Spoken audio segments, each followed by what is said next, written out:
On the schedule, it has that Brother Tim Smith would be speaking at this time. And number one, as was mentioned in the prayer, he is not able to be with us because of health reasons. I know that he would love to be here, as was mentioned, but because of those health problems, he's not able to be. But Brother Dave Watson needed to switch time frames, and so what was going to be the open fountain that I was going to speak on, taking Brother Tim Smith's lesson, that will be later on, and we're going to be listening to Brother Dave Watson this hour, speaking on the topic, Woe to the Bloody City, from Nahum 3 and verse 1. He and his wife Peggy have 3 children. One of them was here earlier in the week along with her husband, John Rose, and they work together, both on Faithful Gospel Preachers. I believe that's in this issue that's on the table in front of us. Brother Watson's excellent expose of the response, if you can call it a response, the Florida School of Preaching, to what was published in Defender regarding Florida School of Preaching and their refusal to answer any questions. And Brother Watson did an excellent job in dealing with that, or I might put it, taking them to the woodshed as they needed to be taken. And he is a faithful gospel preacher. He does a great deal of writing and does an excellent job in that. He served as the associate editor of the Gospel Journal for a while, until that fateful time in 2005. So going to look forward to hearing him speaking on this subject, Woe to the Bloody City.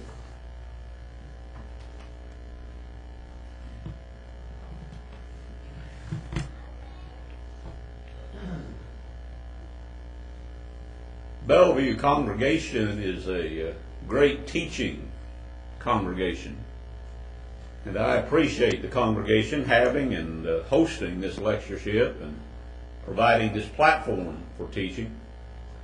I always learn something whenever I come to Bellview. I appreciate Michael and the teaching that he does through his writings in the Defender, other places. Appreciate the elders. And I always learn something from them whenever I come to Bellview, especially one, and that's Brother Paul here. I always learn the 3rd and 4th stanzas of 5-verse songs. Some of those I'd never heard before. But I do appreciate the invitation to be here and to participate in this lectureship. And I do want to say a word in behalf of my good friend, Brother Doug McClish. Some of you apparently have been saying some very nasty things about Doug's age.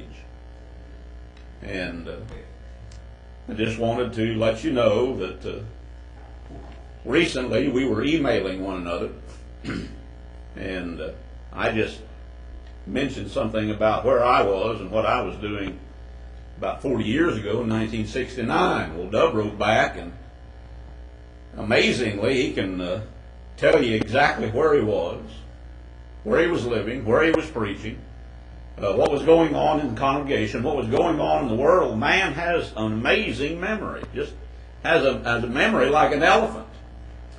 And that's amazing in view of his age. But I did want to warn you that he will remember what you said. Our text this morning is Nahum chapter 3 and verse 1. Woe to the bloody city, It is all full of lies and robbery. The prey departeth not. According to Wilson's Old Testament Word Studies, the first word that Nahum used in this verse is a word of wailing, lamentation, sorrow, grief, threatening, imprecation, howling, and woe. And this woe was pronounced upon the bloody city of Nineveh, which was the capital city of the empire of Assyria. And thus the book of Nahum begins, chapter 1, verse 1, the burden of Nineveh, the book of the vision of Nahum the Elkoshite. It continues in chapter 2 and verse 8, but Nineveh is of old like a pool of water, yet they shall flee away. Stand, stand, shall they cry, but none shall look back.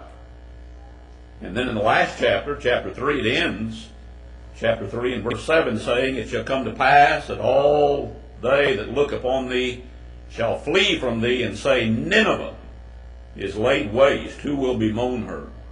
Whence shall I seek comforters for thee? G. Campbell Morgan wrote that the permanent value of this book is that it sets before the mind as no other book in the divine library does the picture of the wrath of God. And then he gave a little background. He said at the time of the utterance of the prophecy, the northern kingdom had been destroyed, the 10 tribes dispersed, and he said the prophet's message was to Judah. It was delivered almost certainly during the days succeeding Hezekiah's reign, probably in close connection with Manasseh's return from captivity. The Assyrian power was at its very height, and the descriptions given of it reveal its arrogance and habitual oppression of others. And then he pointed out that Nahum was not sent to Nineveh as Jonah was. The time of such opportunity for her was forever past. But instead the message of Nahum was that of the full end determined. It was a declaration of the vengeance of God upon Nineveh, and he thus divides the book into 3 sections. Number 1, the verdict of vengeance. Number 2, the vision of vengeance. And number 3, the vindication of vengeance. Chapter 1 deals with the verdict of vengeance. And this chapter contains, number 1, a definition of divine destruction. Number 2, a description of divine destruction. Number 3, a declaration of divine destruction. And then at the end, there is a dialogue concerning divine destruction. We want to look at the first and last of those sections in chapter 1, and then we'll, for time's sake, have to skip chapter 2 and look at chapter 3. Begin with a definition of divine destruction. In the first passage of this prophecy, the prophet makes use of no less than 7 different and distinct words to describe the overwhelming and awe-inspiring fact of the anger of God. Those words are jealous, vengeance, wrath, anger, indignation, fierceness, and fury. And Morgan said the massing of these words in so brief a passage is full of suggestiveness, subduing the spirit, compelling one to most careful examination. So we want to briefly examine those terms. First, chapter 1, verse 2, God is jealous. Now, Morgan defines this word, saying the Hebrew word was derived from a root, the underlying thought of which is that of intensity. He said we might accurately express it by our word zealous. It's a word which suggests an attitude of the emotional nature. The Hebrew word, like our English word, if carefully considered, presupposes love. And he said we need not be afraid of interpreting the real suggestiveness of this word by the word jealous in our ordinary speech. It grows out of the thought of love.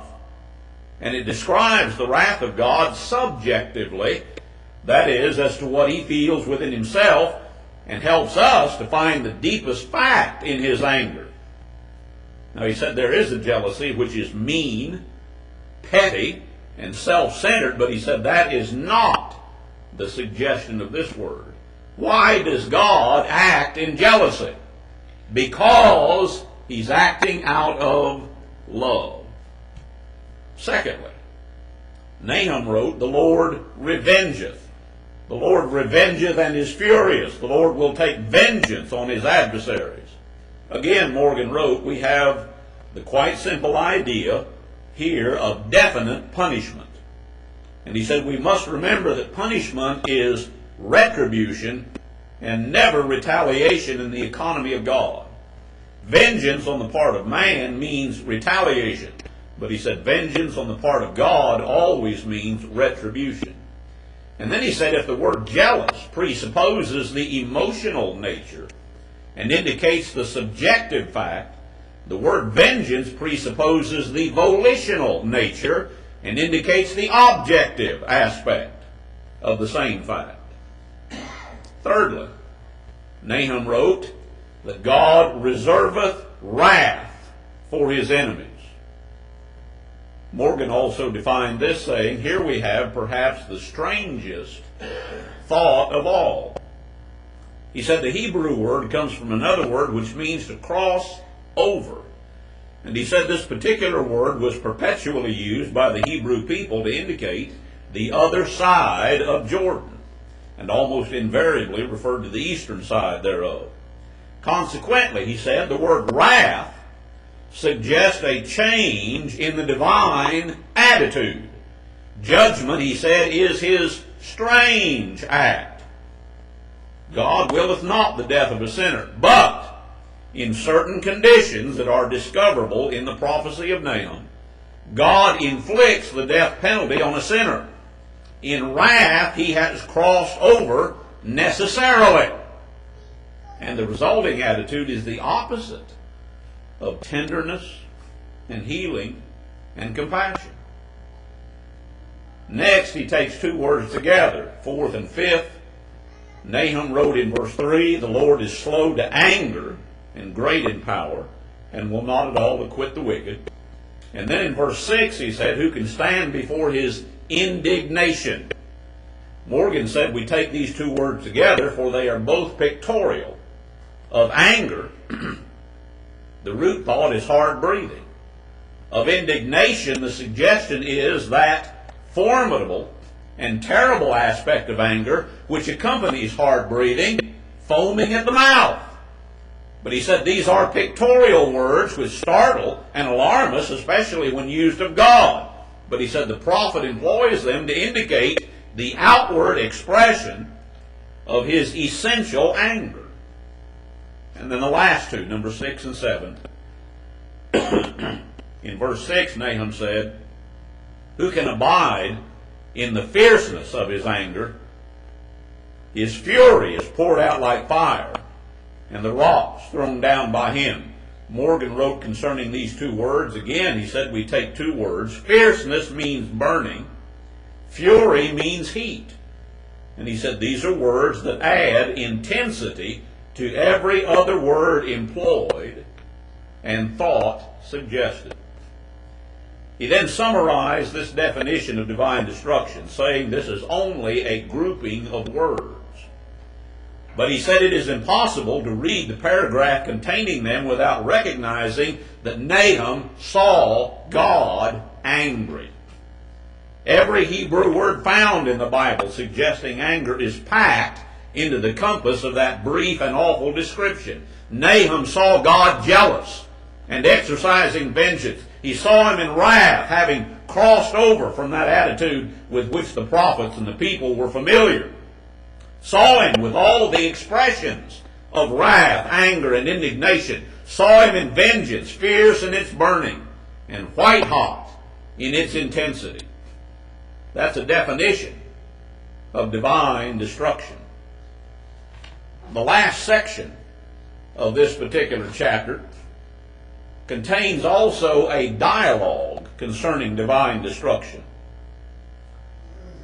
And I think it's interesting in this section, this last section of the chapter, that Nahum is alternately, and you need to realize this or you'll miss some of the points, or at least you'll be baffled by them, that Nahum is alternately speaking first to Nineveh and then to Judah, and he does so 3 times for a total of 6 dialogues, 3 to Nineveh and 3 to Judah. Dialogue number 1 is to Nineveh. And he simply asks a question, what do ye imagine against the Lord? He'll expand upon this in the next dialogue to Nineveh, which will be dialogue number 3.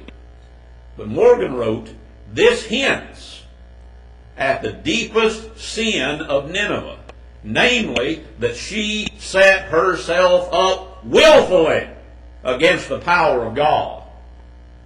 And then in answer to his own question, Nahum affirmed the irresistible nature of the judgment that would fall upon the city when he said, he will make an utter end. Affliction shall not rise up the second time. That's in verse 9. Dialogue number 2 is to Judah. And he said, while they, notice the change in the pronouns, while they be folded together as thorns, and while they are drunken as drunkards, they shall be devoured as stubble fully dry. Nahum here issues a declaration of divine destruction. It's to Judah, but it concerns Nineveh, saying that though she seems to be impenetrable, as thorns folding together, and while she is drunken as drunkards, she shall be devoured as fully dry stubble is devoured by fire. Dialogue number 3 is again to Nineveh. Here he expands upon the first dialogue, saying, there is one come out of thee that imagineth evil against the Lord, a wicked counselor. Now this is God's central charge against Nineveh. And this charge in all probability referred to the blasphemous boasts of Sennacherib. And they're recorded by Isaiah, beginning in Isaiah 36 and verse 18. Beware lest Hezekiah persuade you, that is his people, saying, the Lord will deliver us. Hath any of the gods of the nations delivered his land out of the hand of the king of Assyria? Where are the gods of Hamath and Arphad? Where are the gods of Sepharvaim? Have they delivered Samaria out of my hand? Who are they among all the gods of these lands that have delivered their land out of my hand, that the Lord should deliver Jerusalem out of my hand? Oh, big mistake to challenge God directly. Then again in Isaiah 37, beginning at verse 10, he again said, thus shall ye speak to Hezekiah king of Judah, saying, let not thy God, in whom thou trustest, deceive thee, saying, Jerusalem shall not be given into the hand of the king of Assyria. Behold, thou hast heard what the kings of Assyria have done to all lands by destroying them utterly. And shalt thou be delivered?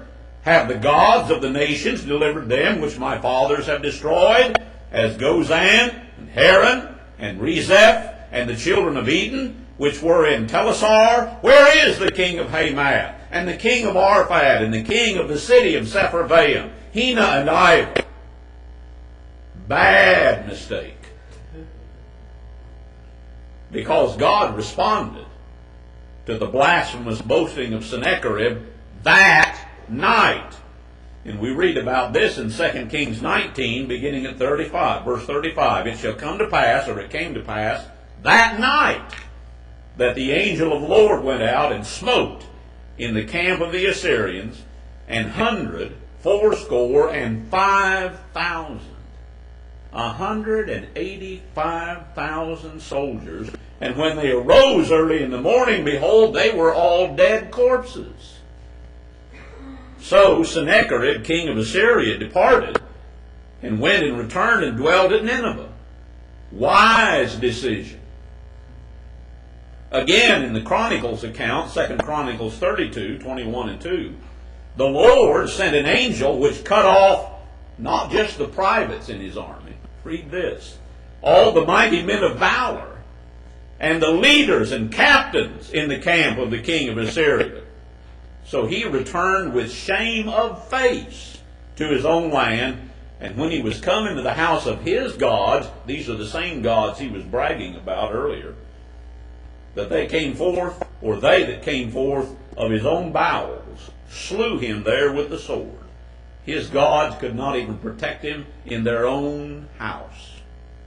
Thus the Lord saved Hezekiah and the inhabitants of Jerusalem from the hand of Sennacherib, king of Assyria, and from the hand of all other, and guided them on every side.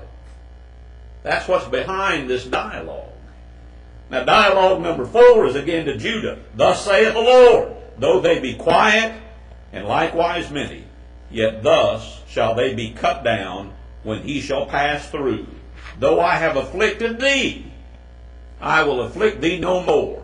For now will I break his yoke from off thee, and will burst thy bonds in sunder. Nahum again delivers a divine declaration of destruction to Judah concerning Nineveh, saying, she will be cut down. And he tells Judah that God is no more going to use Assyria to afflict Judah as he did the northern kingdom of Israel. He thus foretells that God will break the yoke and burst the bonds that Nineveh has on Judah. Dialogue 5 is to Nineveh. The Lord hath given a commandment concerning thee, that no more of thy name be sown.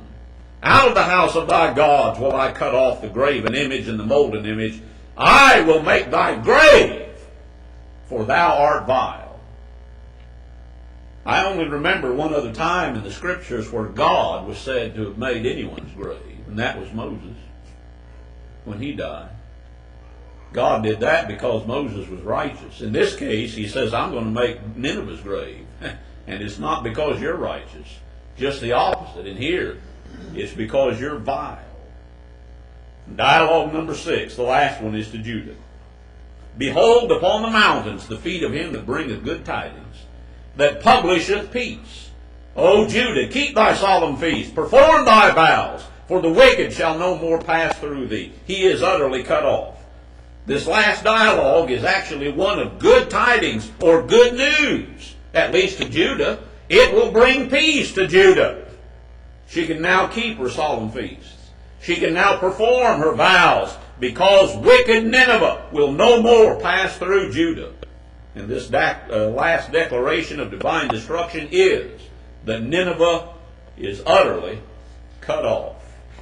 Now, with that as a background, skip over to chapter 3 with me as we study the vindication of vengeance.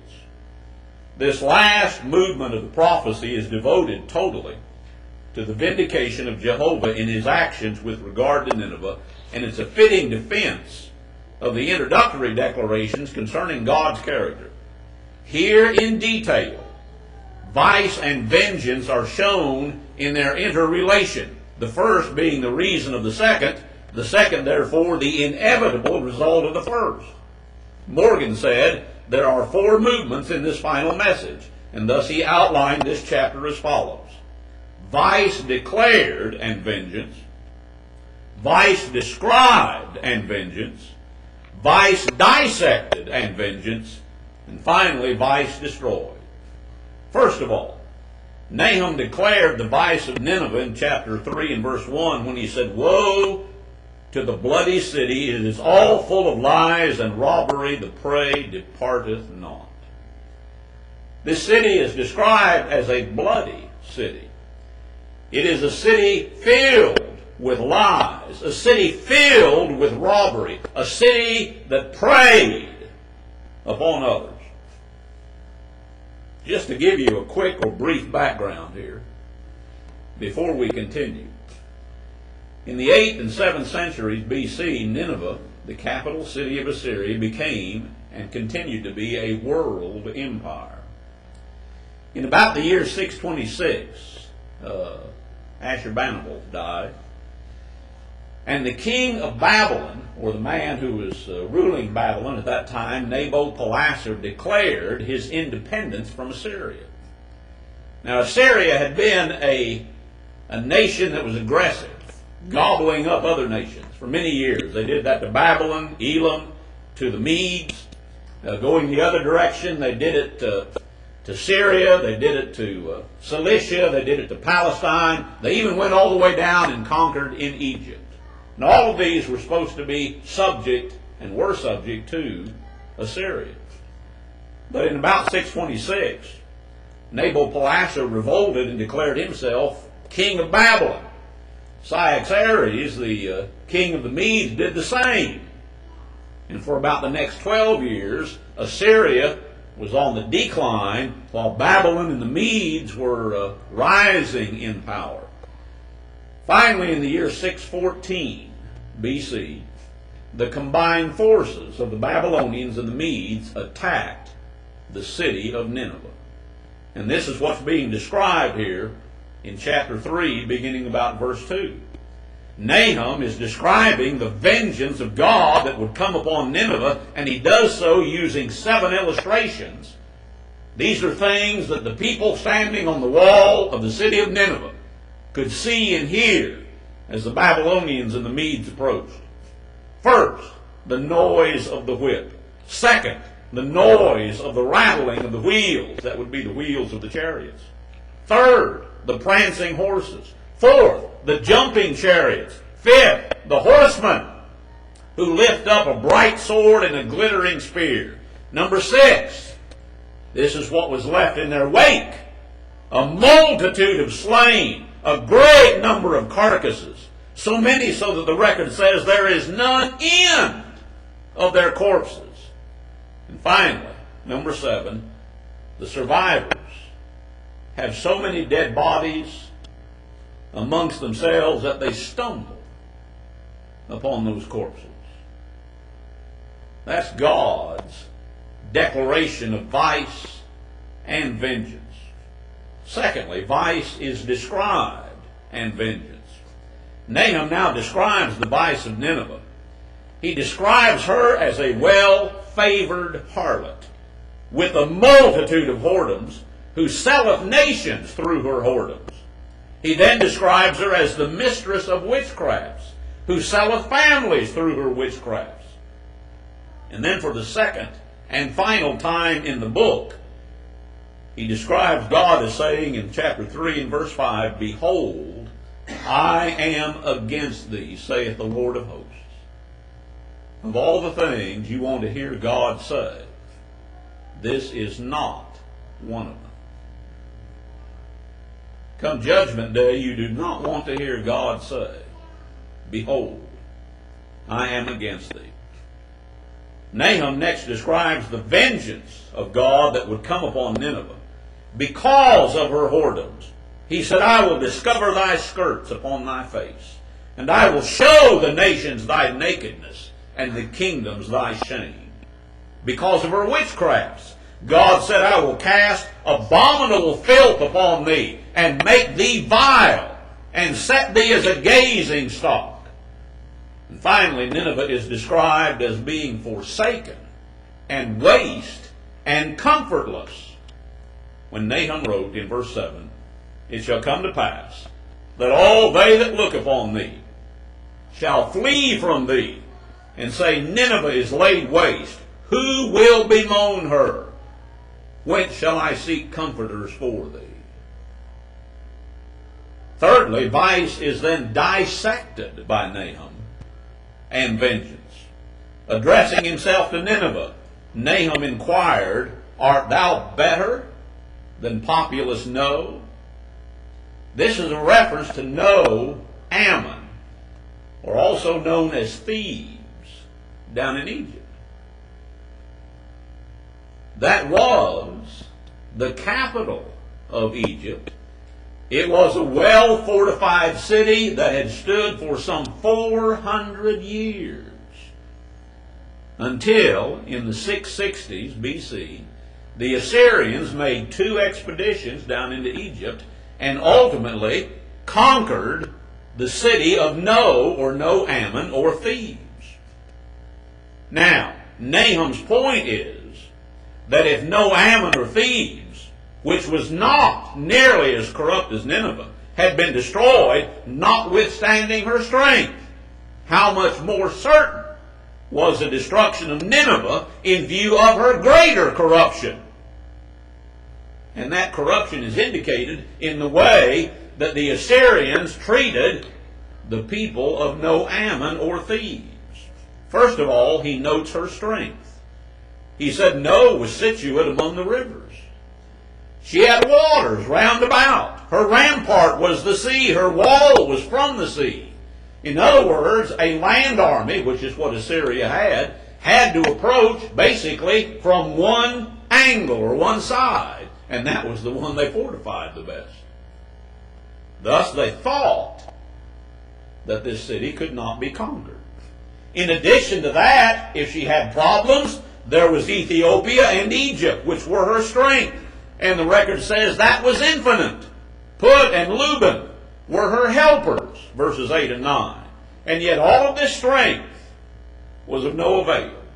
Because in verse 10, he said she was carried away. She went into captivity. And here's what the Assyrians did when they conquered her. Her young children also were dashed in pieces at the top of all the streets. The Assyrians cast lots for her honorable men. And all of No Ammon's great men were bound in chains.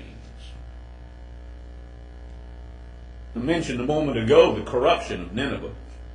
That very corruption is what canceled her strength. Nahum wrote in verse 11 that Nineveh would become drunken on the wine from the grapes of God's wrath. He said, Thou also shalt be drunken.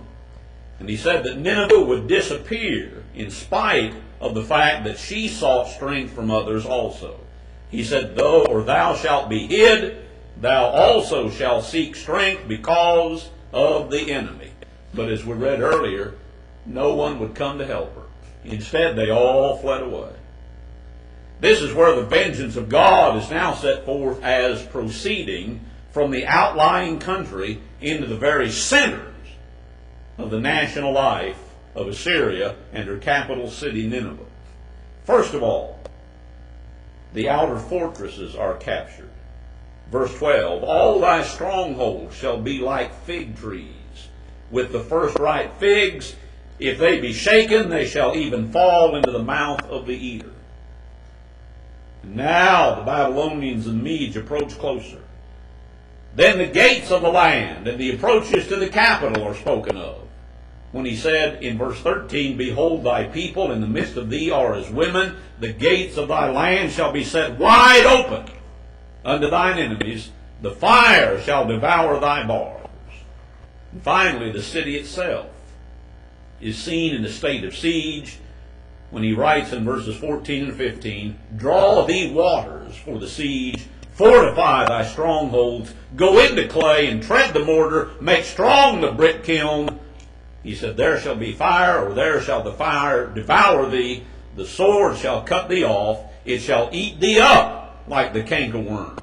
Make thyself many as the cankerworm. Make thyself many as the locust. And finally, the commercial and governing centers were destroyed.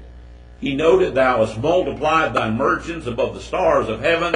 The cankerworm spoileth and fleeth away. Thy crown are as the locust, and thy captains as the great grasshoppers which camp in the hedges in the cold day. But when the sun ariseth, they flee away, and their place is not known where they are.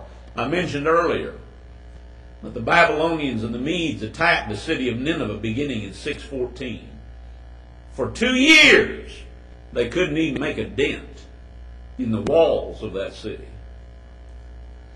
But in the year 612, even the historical records tell us this, as well as Nahum, that the rivers, swollen by rains, overflowed and washed out part of the ramparts of that great wall around Nineveh, made a breach in the wall, and thus the enemy entered in. When that happened, the king gathered together his eunuchs, his concubines, his servants, built a funeral pyre in his palace, set it on fire, and perished in the flames. The queen was taken captive along with her maids, and the people that were left fled, and the seat of government was moved back to the city of Haran. 2 years later, that city fell. Now the year is 610. And that left what was left of the Assyrian army nowhere to go except out into the open. And finally they made their last stand at a place called Carchemish. And that's where they were finally defeated. You might also remember that Josiah was on the throne of Judah at that time, and Egypt, you'll remember, was one of Nineveh's allies. Pharaoh Necho comes through Palestine with an army going to his Carchemish to supposedly aid the Assyrians. Josiah does not want him doing that. He goes out to try and stop them, dies in that battle. 609 BC.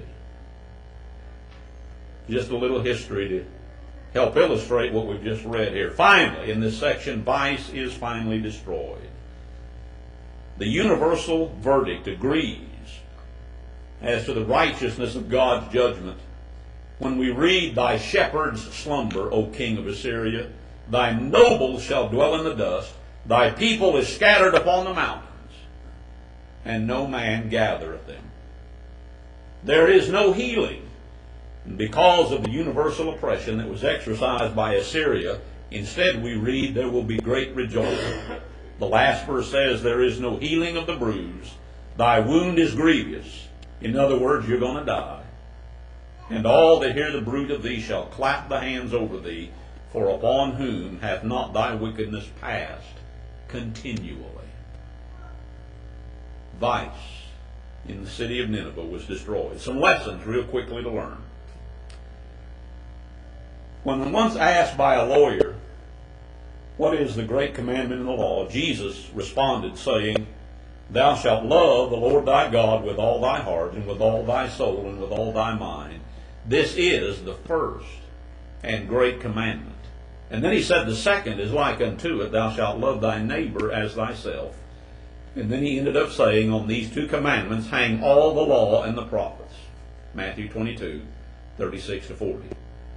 Morgan asked this question: why does God act in judgment? And he said the answer reveals the reason. He quoted then from Nahum 1:11, and then he quoted a passage from Micah chapter 3, verses 1 to 3, which is not a direct application to Nineveh, but it describes the way she treated others. And then he observed the reference in the first passage is to the sin of Sennacherib described in Isaiah, the sin in which the fundamental sin of Assyria had its manifestation. That of pride, which dared God. And then he wrote, as to the second passage, it describes the sin of Assyria as manifested toward man, that of oppression and cruelty. And then he reached this conclusion. Thus there are two sins calling for the anger of God. The Godward sin of pride and rebellion expressed finally by Sennacherib as he went forth and challenged God, and the manward sin of cruelty and oppression. And he said these two are interrelated. You never find one without the other. A proud people lifted up in rebellion against God is a people cruel in its treatment of men. And he said the interrelation is inevitable and invariable. The man who says he loves God and yet hates his brother is a liar. And so he said, when I am asked what Nahum teaches concerning the reason of God's vengeance, the reply is that God acts in vengeance in the interest of others. He smites out of love, which is in his heart, for those who are oppressed and stricken. Secondly, we can learn to be slow to anger and yet not acquit the wicked. Morgan again asked, when does God become a God of wrath towards a nation or towards a man? And he said the answer to this question reveals the principle of divine judgment. God destroyed Nineveh after long patience. Over 100 years before, he sent a reluctant prophet to foretell its doom. Nineveh repented, but then repented of her repentance. Now at last Jehovah becomes a God that avengeth. And then he asked, how does God act in vengeance? And he said the answer reveals the method. That answer is discovered in Nineveh as she is today. The men of spiritual vision, he said, know that through natural forces and the opposing army, it was God who moved forward and blotted out a people with whom he had long had patience. And thus he said, when God proceeded in judgment, men who loved righteousness and saw things in their true relation to eternity agreed in the necessity for that vengeance. Thirdly, we need to learn to love righteousness and hate iniquity.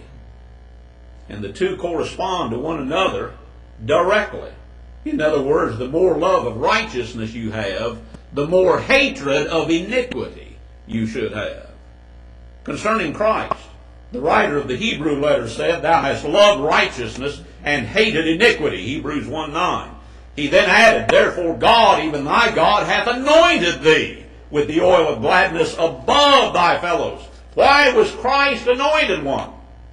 Because of his love of righteousness and his hatred of iniquity. And in the book of Nineveh, God's hatred of iniquity ignited his love of righteousness so that it was on fire in this book. In other words, God would not watch wickedness and whoredom and witchcraft without reserving wrath for his enemies. God would not behold drunkenness and vileness and harlotry without anger. God would not gaze upon graven and molten images without jealousy. God would not look upon the spoiling and selling of families and nations with yokes and bonds upon them without indignation. God would not view a bloody city that has strangled and torn others in pieces without taking vengeance on those adversaries. God would not observe merchants who lied and robbed so that they could be filled with prey and raven without pouring out his fury. God would not witness nakedness and shame and abominable filth without fierceness. Point is, if you believe in God's love, you can be sure of his wrath.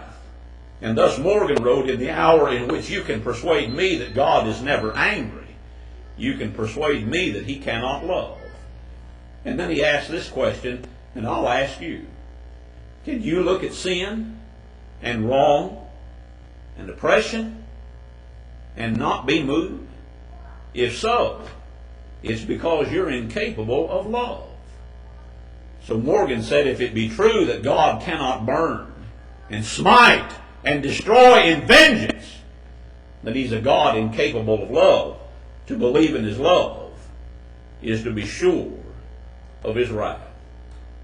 The book reveals the sins against which the wrath of God proceeds. Whether they're national, social, individual, whatever, the same truth applies.